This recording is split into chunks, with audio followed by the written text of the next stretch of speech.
తిరుపతి నుండి ట్రావెల్ చేస్తూ దాదాపు 500 కిలోమీటర్లు విజయవాడ అనే గ్రామంలో శ్రీ శ్రీ శ్రీ అంబత్రయ్య క్షేత్రానికి అయితే పోతున్నాము. 2 రూట్లు ఉన్నాయి. ఇక్కడ నుంచి ఒక రూట్ అంటే సెంటర్ లో ఆ గ్రామం అయితే ఉంటుంది. అటువైపు నుంచి రావచ్చు, ఇటువైపు నుంచి రావచ్చు. ఇంతవరకు బస్సులో రావచ్చు. ఇక్కడ నుంచి ఆటోలో అయితే వెళ్లాల్సి ఉంటుంది. అంటే ఓన్ వెహికల్స్ లో వచ్చినట్టయితే డైరెక్ట్ మ్యాపింగ్ పెట్టుకొని విజయవాడ అనే గ్రామం పెట్టుకునేసి క్షేత్రానికి అమ్మవారి క్షేత్రం పెట్టుకున్నామంటే లొకేషన్ డైరెక్ట్ గా వెళ్ళిపోవచ్చు. ఇక్కడ కనిపిస్తుంది కదా మహబూబ్ నగర్ రూట్. అక్కడ నుంచి ఇక్కడికి ఒక 38 కిలోమీటర్స్ ఉంటుంది. జెట్లర్ గేట్ దగ్గర అయితే ఉన్నాము. లెఫ్ట్ సైడ్ ఒక రూట్ ఉంటుంది. అంబేద్కర్ స్టాచ్యూ నుంచి స్ట్రైట్ కి వెళ్ళామంటే మహబూబ్ నగర్ నుంచి కానీ హైదరాబాద్ నుంచి కానీ డైరెక్ట్ రాయచూరు బస్ ఎక్కారంటే జెట్లర్ గేట్ దగ్గర దిగారంటే ఎగ్జాక్ట్ గా ఇక్కడ నుంచి ఇంచుమించు ఒక 10 కిలోమీటర్లు ఉంటుంది. అంబేద్కర్ క్షేత్రానికి అయితే మనం చేరుకోవచ్చు. ఓం నమో వెంకటేశయ్య, జై బాలాజీ. ప్రపంచంలోనే ఎక్కడ లేని విధంగా ఇక్కడ నిరంతరం గో కళ్యాణం అయితే చేస్తున్నారు. ఇక్కడ విశేషాలు కానీ చాలా అద్భుతాలని చెప్పచ్చు. పచ్చని పంటలు మధ్యన ఈ ఆలయం అయితే చూడ్డానికి చాలా అద్భుతంగా ఇక్కడికి వస్తేనే ఒక భక్తి భావంతో, అదేవిధంగా అమ్మవారు ఆలయం వెనకాలే గోశాల కానీ ముందర యాగశాల. ప్రపంచంలో అన్ని కొన్ని ఒక్కొక్క రకంగా గుడి మాదిరిగా గుడి కడతా ఉంటారు. గుడి మాదిరిగా చేసే ఏరే గుళ్ళ మాదిరిగా ఏ విధంగా చేస్తారో అట్లా చేస్తూ ఉంటారు. ఇది ఏమంటే వాళ్ళ మనసులో ఏ భావనతో అమ్మవారు చెప్తారో ఆ భావనతో నడిపిస్తూ ఉంటారు. ఇక్కడ యొక్క పూజలు కానీ, ఈ యొక్క భక్తి కానీ, ఇక్కడ ఒక విశేషాలన్నీ ప్రకృతికి వాళ్ళ అనుకూలంగా ఉంటాయి. ఎందుకంటే ఎవ్వరూ చేయని విధంగా ఉంటాయి పూజలు. ఎందుకంటే అమ్మవారి దగ్గర కూడా ఎన్నో రకాల మట్టి తెచ్చి ఆ మట్టి రూపంలో నుంచి అమ్మవారి ప్రతిబింబం తయారు చేసి, అదే మాదిరిగా ఎన్నో తీర్థాల నుంచి తెచ్చి సప్త తీర్థాల మాదిరిగా ఇక్కడ స్వామివారిని ప్రతిష్ఠించి, అదే మాదిరిగా హోమగుండం స్వామివారు ఎక్కడైతే ఉంటారో అక్కడ యాగశాల ఉండాలి.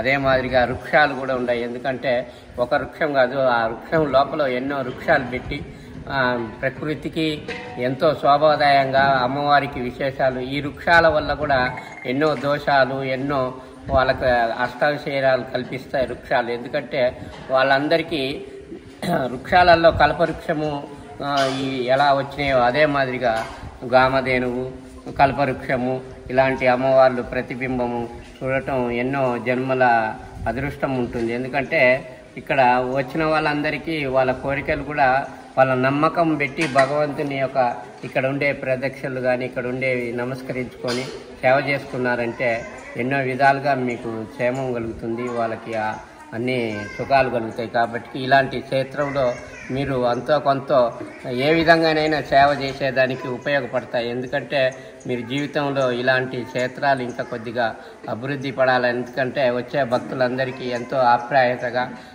వచ్చే వాళ్ళందరికీ భోజన సౌకర్యాలు కల్పించి, వచ్చే వాళ్ళకి ఉండేదానికి వసతులు కల్పించి, వాళ్ళ పూజలకి ఎలాంటి పూజలు కావాలో అలాంటి పూజలు చేయించుకునే విధంగా వాళ్ళకి ఒక్కొక్క పౌర్ణమి, అమావాస్య ఇలాంటి గడియల్లో కూడా హోమాలు చేస్తూ ఉంటారు. వాళ్ళ పేరు సంకల్పంతో వాళ్ళకి ఏ విధంగా దోషాలున్నా, ఏ విధంగా కష్టాలున్నా కష్టాలకు తగ్గట్టుగా పూజలు చేయిస్తూ ఉంటారు.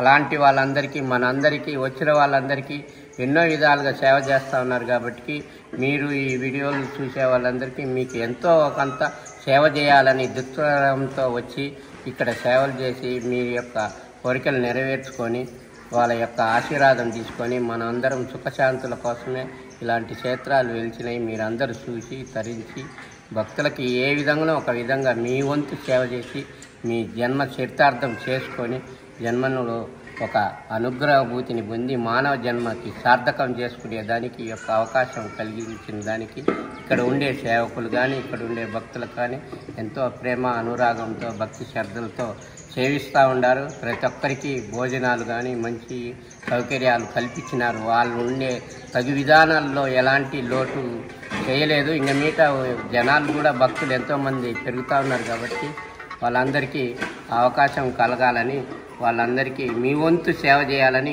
మేము మనస్ఫూర్తిగా కోరుకుంటా ఉన్నాం.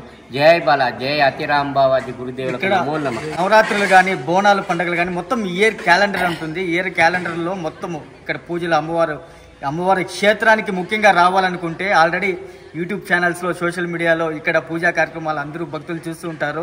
ఇక్కడ రాలేని వాళ్ళు కానీ కొంతమంది ఉంటారు. తప్పకుండా ఆ యూట్యూబ్ ఛానల్స్లో మొత్తం చూసి ఏంటంటే దర్శనం అయితే చేసుకోండి. ఇక్కడికి రావాలనుకుంటే పూర్తి ఇన్ఫర్మేషన్ అంటే ఆంధ్ర కానీ తెలంగాణ కానీ ఇటువైపు కర్ణాటక నుంచి కానీ సౌత్ కానీ నార్త్ నుంచి రావాలనుకుంటే బస్ ద్వారా కానీ ట్రైన్ ద్వారా కానీ ఎయిర్లైన్స్ ఫ్లైట్స్ ద్వారా కానీ పూర్తి స్థాయిలో ఇన్ఫర్మేషన్ అయితే రూట్ మ్యాప్ కానీ నేనే ఇంకా కొద్దిగా స్టడీ చేసి మొత్తం మీకైతే ఇన్ఫర్మేషన్ అయితే ఇస్తాను. జై మాతాజీ, జై భవానీ. అమ్మవారి గర్భగుడి ఆలయంలో ఉన్నాము. ఇక్కడ కలశం, శంకు, అమ్మవారు పాదాలు, గవ్వలు, ఉత్సవమూర్తులు, కుంకుమతో శ్రీచక్రం, ఓం శక్తి, 52 రకాలు మట్టితో అమ్మవారు మనం దర్శనం చేసుకోవచ్చు.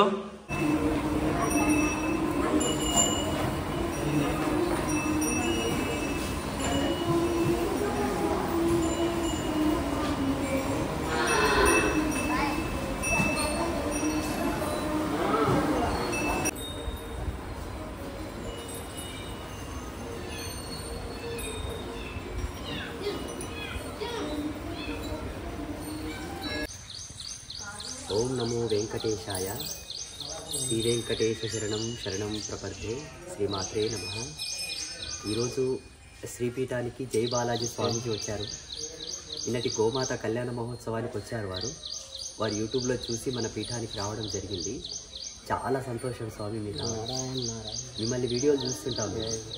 మీరు ఆ తీర్థంలో మునకలేసి లోపల కూర్చోవడం చాలా చూసాము. కొంతమంది పెద్దలు కూడా, చాలామంది స్వామీజీలు కూడా చెప్పారు, అంటే విశేషమైన తీర్థాలను వెలికి తీసి అందరికి పరిచయం చేస్తున్నట్టు చెప్పారు. చాలా సంతోషం. స్వామివారికి నేను ధన్యవాదాలు తెలియపరుస్తున్నాను. భక్త లోకానికంతా తెలియపరిచేది ఏంటంటే గోసేవ మహాపుణ్యం. గోసేవను మించినటువంటి పుణ్య చరితార్థం ఈ ప్రపంచంలో వేరొకటి లేదు. యావత్ ప్రపంచానికి ఉపయోగపడే ఏకైక జీవరాశి గోమాత. సమస్త జీవకోటికంతరికి గోమాత యొక్క ఉపయోగం చాలా ఉంది. అన్ని ఔషధులు, అన్ని జీవరాశులు భూమి మీద ఉంటే భూమికి గోమాత అవసరం. కాబట్టి గోవుని విశ్వమాత అని కీర్తించారు మన ఋషులు. స్వామివారు గోశాల కూడా నడుపుతున్నారు, గోశాల కూడా నిర్మాణం చేస్తున్నారు. ఇంకా అనేక చోట్లలో గోశాలలు నిర్మాణం చేయాలని వారి యొక్క సంకల్పం. తిరుమల కొండల చుట్టూలో ఉండేటటువంటి అనేక తీర్థాలను, చాలా తీర్థాలు ఉన్నాయి వాస్తవంగా. అంటే ఎన్నో పురాణాలలో చెప్పారు తీర్థాల గురించి. ప్రవచనకర్తలు చాలామంది, చాగంటి కోటేశ్వరరావు గారు, మిగతా పెద్ద వాళ్ళందరూ కూడా చెప్పలేకపోయారు.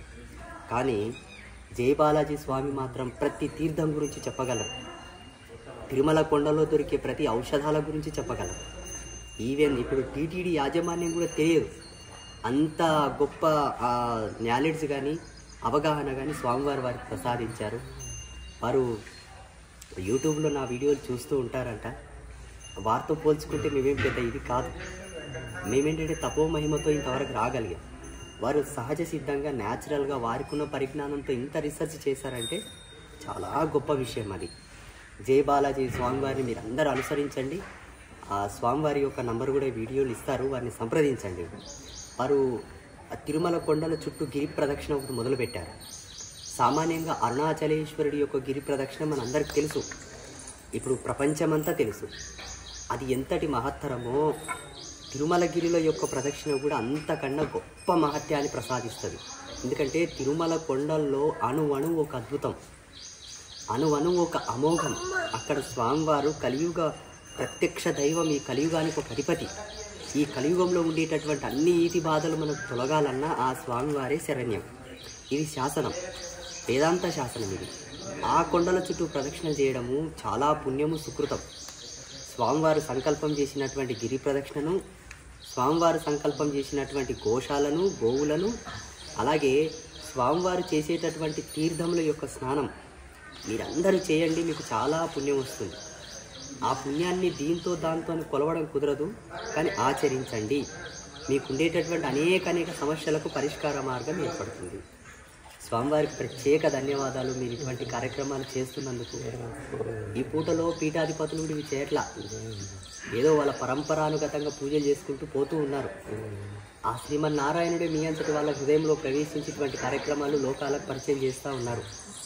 మీకు మా పూర్తి సంకల్ప శక్తి మద్దతు ఉంటుంది. మేము ఎప్పుడు మీకు తోడుగా ఉంటాము.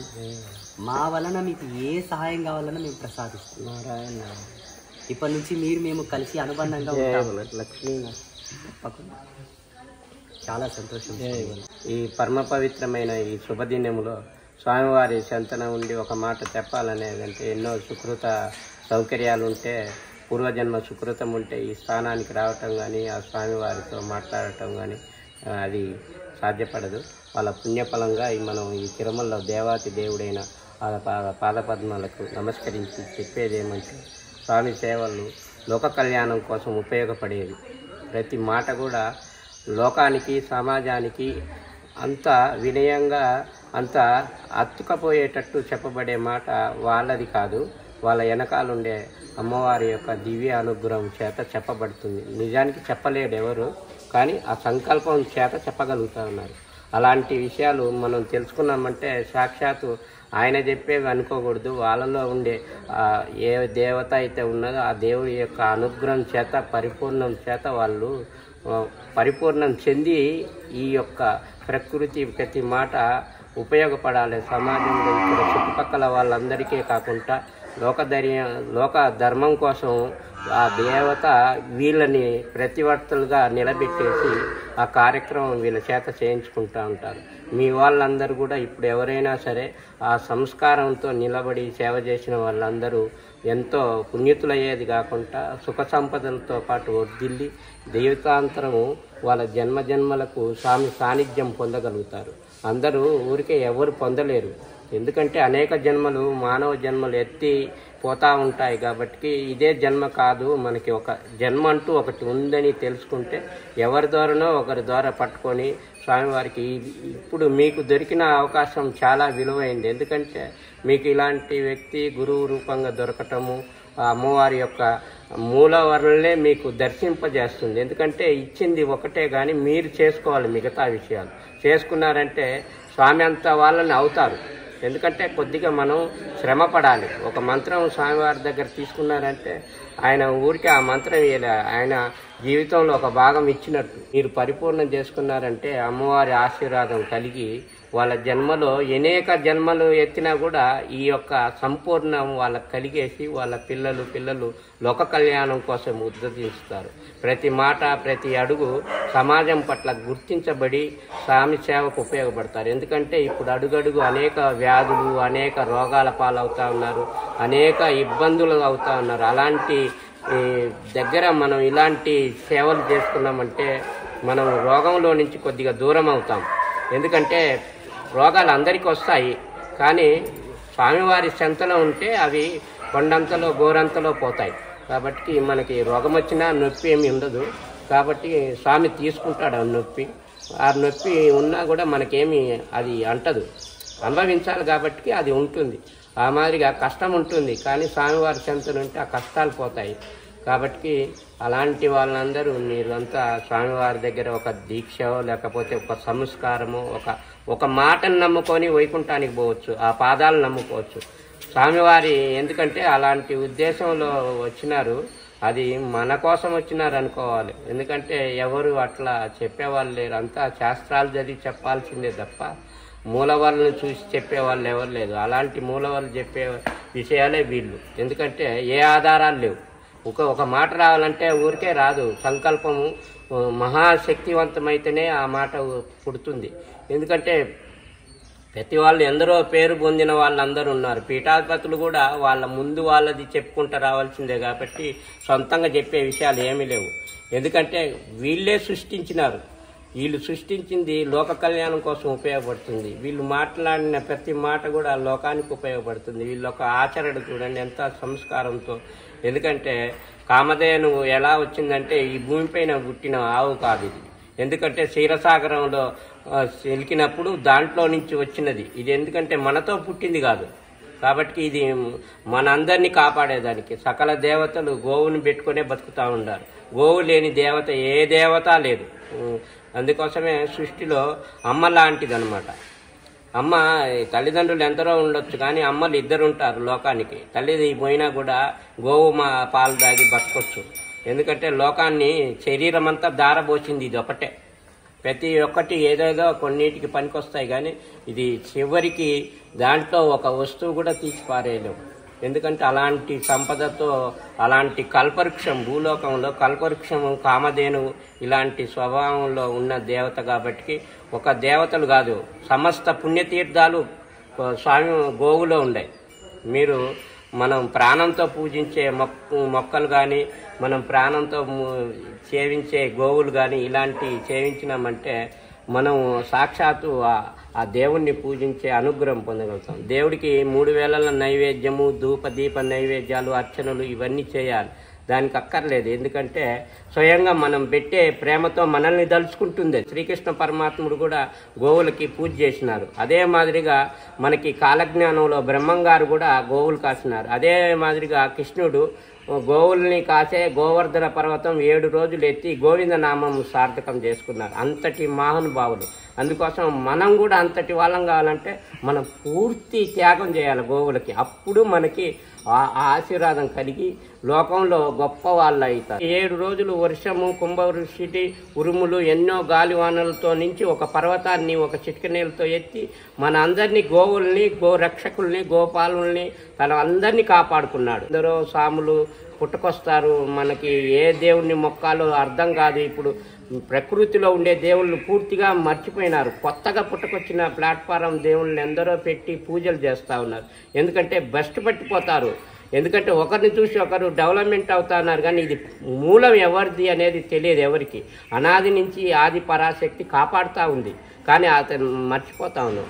అది అనంతమైన విశ్వంలో స్వామివారు ఎన్నో అవతారాలు మనందరి కోసం ఎత్తి పరమాత్ముడు ఆ దుష్ట శిక్షణ చేసి మనల్ని కాపాడేదానికి తిరుమలలో వేడుకొండలపైన అందరూ కూర్చొని ఉంటే స్వామివారు ఒక్కడిగా అభయహస్తంతో పాదాలు చూపెడుతూ నా దగ్గర వస్తే నన్నే శరణం పెడితే నేను కాపాడుతానని నిలబెట్టుకొని మన అందరికీ లోక కళ్యాణం కోసం ఆయన ఒక్కడిని వెలిచినాడు. అదే మాదిరిగా ఇక్కడ మనకి శ్రీమాత వెలిసినది కాబట్టి ఇక్కడ సేవించినా అక్కడ సేవించినా మొత్తం దేవతలందరూ ఒక్కటే. సకల దేవతలు సేవించిన పుణ్యం దొరుకుతుంది. అలాంటి దైవం మనకి ఇక్కడ ప్రత్యక్షంగా ఉన్నారు. మనతో తిరిగి మాట్లాడుతూ ఉన్నారంటే అమ్మవారే మాట్లాడుతూ ఉన్నది. అమ్మవారే మన మధ్యలో తిరుగుతుంది. అది గుర్తించుకోలేకపోతాము. కాకపోతే ఈ రూపంగా కనపడవచ్చు. కాకపోతే నిజానికి ఏమంటే వాళ్ళు తిరగలేరు కాబట్టి ఈయనని తిప్పుకుంటూ ఉంటారు. అందుకోసం అంటే ఊగేవాడు జీవుడు, ఊగనివాడు దేవుడు. అందుకోసం ఈ జీవుల్లో ఆ 3 అమ్మలు ఏమి సత్యం, శివం, సుందరం అనే మాదిరిగా ఆ వాళ్ళలోనే ఈ త్రిమూర్తులు ఉండేసి శక్తి, ధనము, సంపదలతో అందరూ కలుసుకొని ఈమెలో చేరినారు. ఒక దేవత చేరలే. ఒక దేవత చేరితే ఇంత రాదు. 3 చేరినారు కాబట్టి ఒకరి తర్వాత ఎవరికి ఏ విధంగా చెప్పాలో వాళ్ళు ఉండి అప్పుడు చెప్తారు. ఆ టయానికి అప్పటికప్పుడే 3 ఒకరి తర్వాత ఒకరు చెప్పుకొస్తారు. 3 కూడా ఒక్కోసారి 3 చెప్తారు.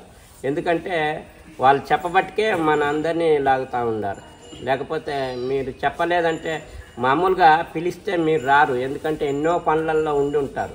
ఎందుకంటే వాళ్ళు పిలిచినారు కాబట్టి వస్తూ ఉన్నారు. ఇప్పుడు నేను కూడా తిరుమల కొండ ఎంతో దూరం ఉంది, ఆ నుంచి పిలిచినారంటే వాళ్ళ 3 అమ్మలు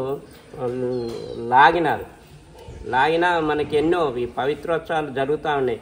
జ్యేష్ఠాభిషేకాలు ఈ 3 రోజులు జరుగుతాయి. మనకి సేవ ఉంది. కానీ మనం ఎప్పుడు చిన్న వయసులో నుంచి చూసి తరించినాము, చాలనుకున్నాము, సార్లే స్వామి సేవకని వద్దామని అవన్నీ వదిలేసుకొని వచ్చినామంటే వాళ్ళు 3 బలం ఎక్కువయ్యి వాళ్ళని ఇంకా లాభం లేదు. ఇంకా ఇక్కడికి తీసుకొచ్చి ఇక్కడ పాదాలు కడబడేసింది. ఎందుకంటే అంతని ఆమెని వర్ణించే వాళ్ళు సృష్టిలో పుట్టబోరు. ఎందుకంటే మనకి ఈ రూపంగా మనకు కనపడి మనల్ని అందరినీ సేవించి తరించి మన కోరికలు కూడా తీరుస్తూ ఉందంటే మనం ఎంతో పుణ్యం చేసుకున్న వాళ్ళం. మనం కాదు, ఆ స్వామి కాదు, మనం పుణ్యం చేసుకున్నాం.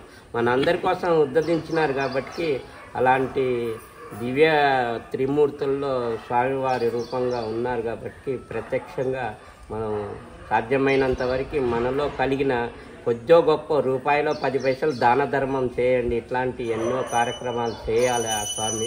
ఇంకా మన కోసం కాదు, మళ్ళీ మన భవిష్యత్తు వాళ్ళ కోసం ఉపయోగపడే స్వామి. దేవదేవుడి యొక్క కృప మీరందరికీ కలిగి మీరందరూ సుఖశాంతులతో వర్ధిల్లి అనేక బాధల నుంచి తొలగి మీ సంపదలు కలిగి మీ బిడ్డలు పాపలు లోక కళ్యాణం కోసం స్వామి సేవ కోసం నిరంతరం కృషి చేయాలని నారాయణ లక్ష్మీ నరసింహ జయ జయ ఏడుకొండలవాడ వెంకటరమణ గోవింద. చాలా సంతోషం.